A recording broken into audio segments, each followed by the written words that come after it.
Confucius had a great saying that, every man has two lives. And the second starts when he realizes he has just one. You're a man.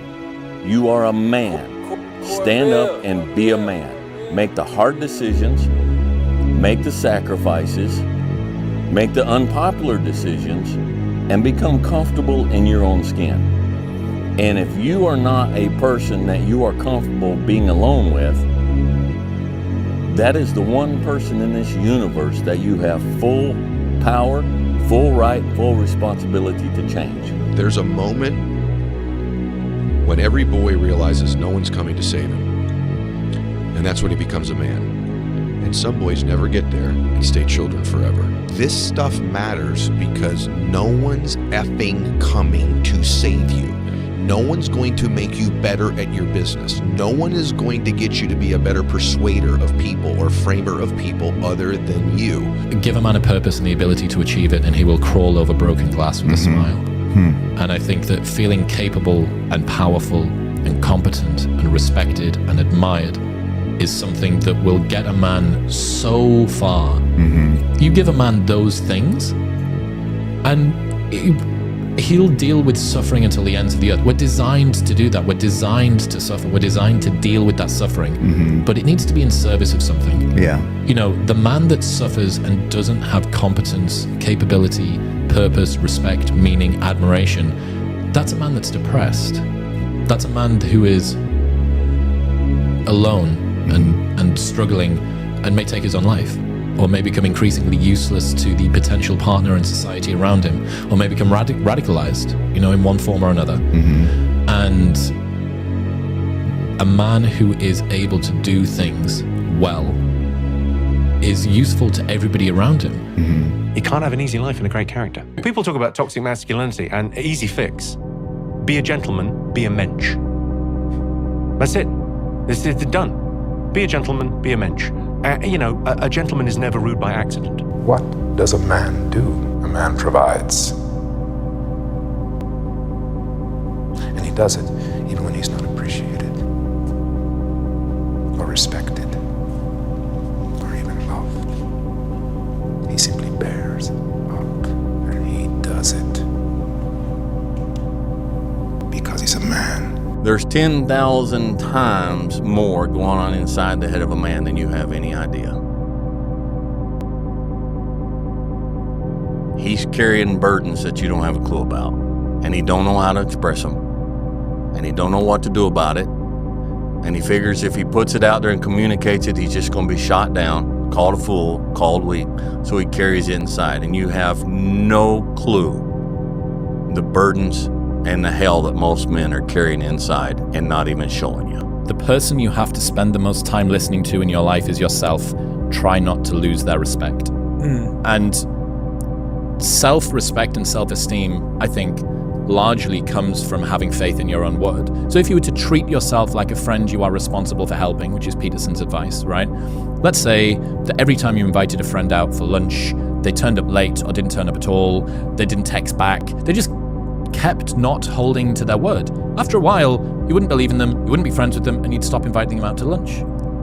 You are that friend to yourself. How on earth do you think that you're going to be able to move mountains and get out of that relationship that you don't like and move countries or change career when you can't not hit snooze, even though last night you promised yourself that you weren't going to hit snooze? When do you become a man?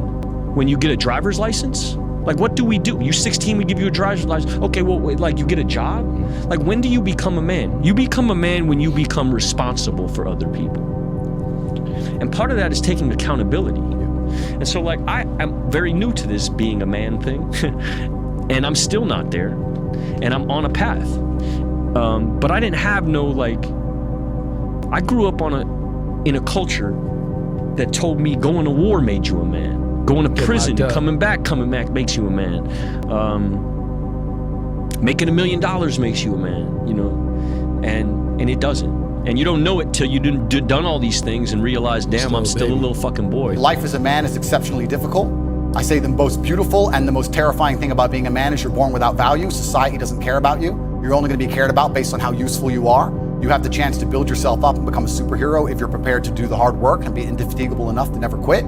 But if you're gonna stand around and wait for a handout, nobody's gonna ever respect you. And I think that a lot of people have forgotten about how difficult and how competitive it is as a man. We're always in constant competition with each other. And it's your duty as a man to stand up and say, I want to be as important and strong and good-hearted and God-fearing as possible, and I need to work hard to achieve those things. Be a dangerous man.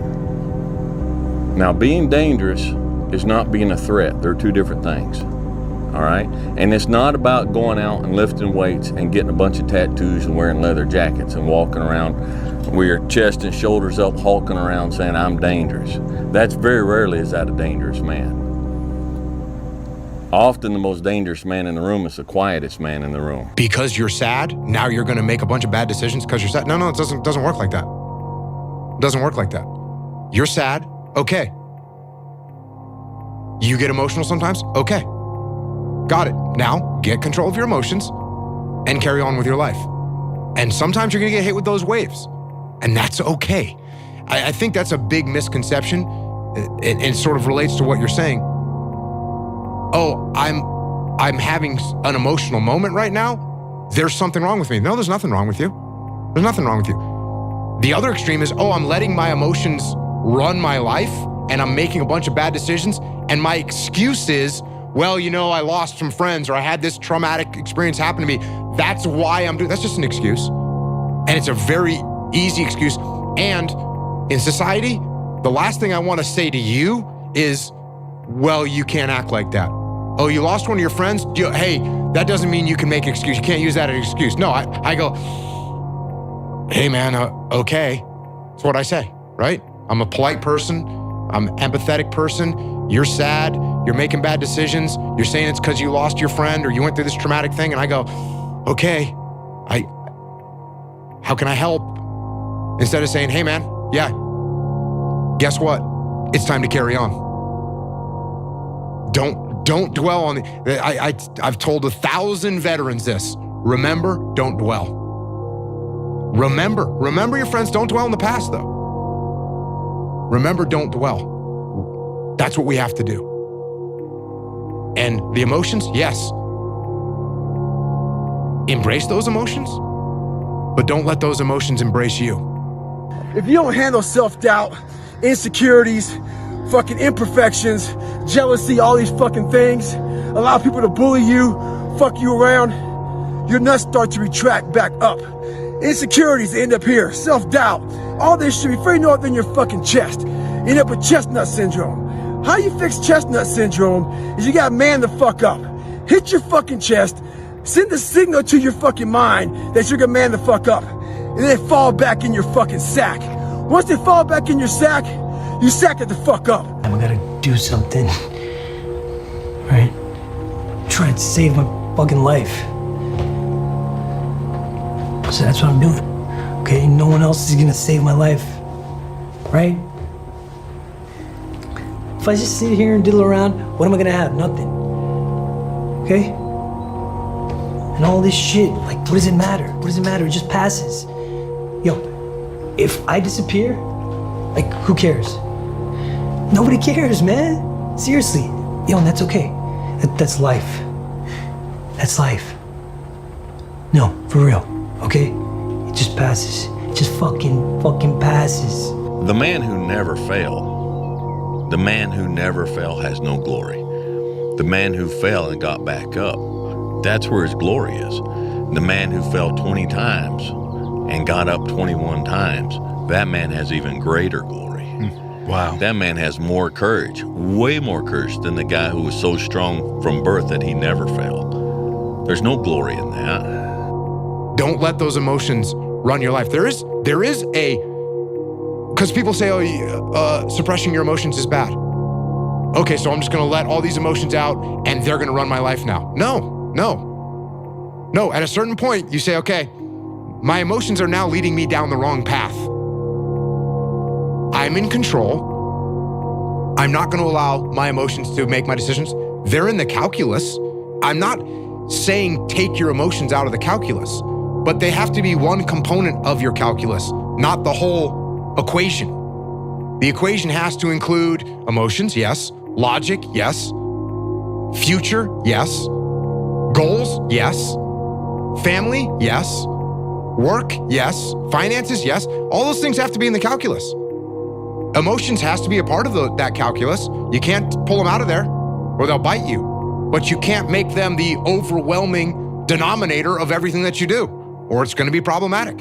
A man's most valuable, most important resource is his good name. If a man ain't got a good name, he ain't got nothing. So don't lie. Be respectful. Be respectful to others. Be respectful to your elders. Even if they're not respectable, they still been through life enough. Their position earns them what their behavior wants. You need to be a fucking man. People get tired. Working in a fucking factory gets you tired. I don't go around apologizing, do I? There's an empty space here to be filled. Do you understand? So, be a fucking man. You eat every day. Yes, sir. Got a roof over your head. Yes, sir. Got clothes on your back. Yes, sir. Why you think that is? Because of you? Hell, I know it's because of me. But why do you think that is? Because you like me? Like you. I go out of here every morning. I bust my butt putting up with them crackers every day because I like you. You're about the biggest fool I ever saw. It's my job. It's my responsibility.